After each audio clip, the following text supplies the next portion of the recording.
Hello student, कैसे हैं? एक बार फिर पुनः आपका अपने यूट्यूब क्लास मनीषा मॉबे क्लासेस में आपका स्वागत करती हूँ, जिसमें हम पढ़ने वाले हैं क्लास 11th का chapter number first NCERT chemistry का है। जिसमें हम चैप्टर नंबर का नाम है रसायन की मूलभूत अवधारणा है, जिसमें हम पढ़ने वाले हैं डाल्टन के परमाणुवाद की रासायनिक संयुग के नियम की सत्यता या सत्यापना करना। उसमें डाल्टन के परमाणुवाद के रासायनिक संयुग के नियम से उसने रासायनिक संयुग परमाणुवाद का क्या करा, सत्यता प्रेजेंट की, जिसमें बताया गया है कि तो सबसे पहला नियम दिया उसने द्रव्यमान संरक्षण का नियम। द्रव्यमान संरक्षण का नियम क्या कहता है कि पदार्थ परमाणु से मिलकर बना है। डाल्टन ने क्या बताया कि द्रव्यमान संरक्षण के नियम में कि पदार्थ परमाणु से मिलकर बना है। क्लियर। उसके बाद बताया जिसे ना तो नष्ट किया जा सकता है ना ही उत्पन्न किया जा सकता है, सिर्फ ओनली एक रूप से दूसरे रूप में परिवर्तित किया जा सकता है। ये किसने बताया? डाल्टन के परमाणुवाद में। उसके बाद बताया कि स्थिर अनुपात का नियम। सेकंड क्या बताया उसने? स्थिर अनुपात का नियम। डाल्टन ने स्थिर अनुपात का नियम में बताया कि परमाणु आपस में क्या सरल तथा निश्चित अनुपात में सहयोग करते हैं। क्या बोला? परमाणु आपस में सरल तथा निश्चित अनुपात में सहयोग करते हैं, अतः स्थिर संगठन का नियम भी दिया है। किसने? डाल्टन के परमाणुवाद से स्पष्टीकरण कराया। डाल्टन का परमाणुवाद से रासायनिक संयुग के नियम की थर्ड नियम से पुष्टि कैसे करता है कि गुणित अनुपात के नियम से करता है। कौन से नियम से करता है? गुणित अनुपात के नियम से करता है।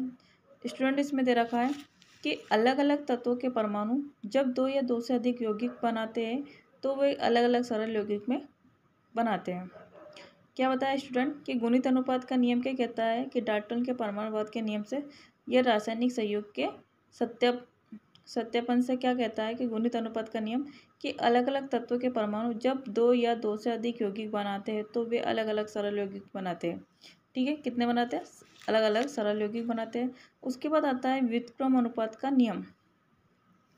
डाल्टन के परमाणु रासायनिक संयुग के नियम से जब सत्यापन कर रहा है तो व्युत्क्रम अनुपात के नियम से कर रहा है, जिसमें बताया गया है कि चूंकि परमाणु एक सरल अनुपात में सहयोग करता है। क्या बताया? परमाणु एक सरल अनुपात में क्या करता है? सहयोग करता है, अतः यह नियम स्वयं ही प्रतिपादित हो जाता है। अतः यह नियम स्वयं ही क्या जाता है? प्रतिपादित। उसके बाद आता है इंपॉर्टेंट, बताया गया है कि डाल्टन के परमाणुवाद की सीमाएं या कमियां।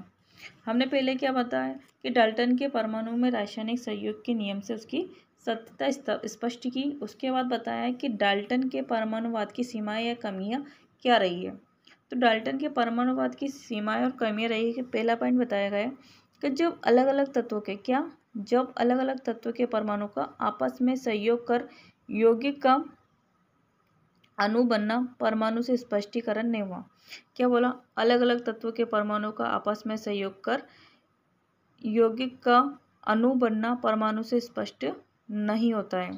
किसने बताया? डाल्टन। किसकी कमी है? डाल्टन के परमाणुवाद की कमी है रही। उसके बाद सेकंड पॉइंट बताया कि डाल्टन के परमाणुवाद की सेकंड कमी क्या रही है कि अलग अलग तत्वों के परमाणु। क्या बोला? डाल्टन के परमाणुवाद की कमियों में क्या बताया गया है कि अलग अलग तत्वों के परमाणुओं में भिन्नता का कारण नहीं बताया पा सका।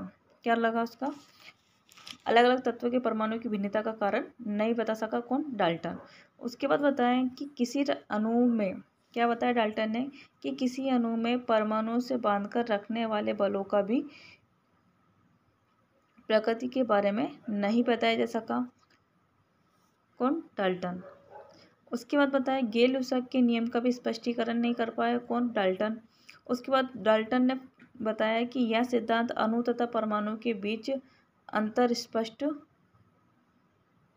भी नहीं कर सका। कौन? डाल्टन। तो ये होते हैं डाल्टन की परमाणुवाद की सीमाएं या कमियां हैं, जिसको दूर करने के लिए और वैज्ञानिक आए, उसके बारे में हम आगे के क्लास में स्पष्ट करेंगे। आज की क्लास को समझ आया हो आपको? स्टूडेंट, लाइक कीजिए, सब्सक्राइब कीजिए। आपका अपना यूट्यूब क्लास बिल्कुल बाकी की जो क्लासेस दे रखी प्ले लिस्ट में ऐड करिए, जो आप पढ़ सकते हो। कल के लेक्चर में हम पढ़ेंगे आगे का